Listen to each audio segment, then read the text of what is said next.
اللهم تعالی شما صبر نصیب کنه. چه چیز میدم الله خیلی میزنه کالو میگم مادرم شده مادرش میره چی حال روز بسر الله کریم ان شاء الله خود نزنن ان شاء الله جای از ما بهشته. اللهم تعالی برای شما صبر بده. کل فامیل های غم دیده صبر بده. تشویش نکنن کریم صبر بکنن. الله و سلام علی بخواین بره خود. کل همین مردم باور کنیم تنها این منطقه نیه. همین منطقه که ما رفتیم یعنی اینجی آسیا سیاه به کجای بالاتر کل همین خونه هموار شد.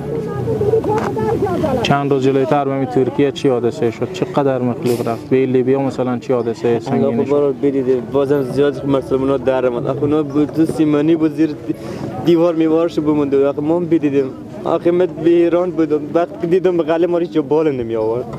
به تلویزیون ها نشون میداد این کشکک ما بال به خاکسار کرده. الله قبلش کشکک هم به جهنم شده ان شاء الله.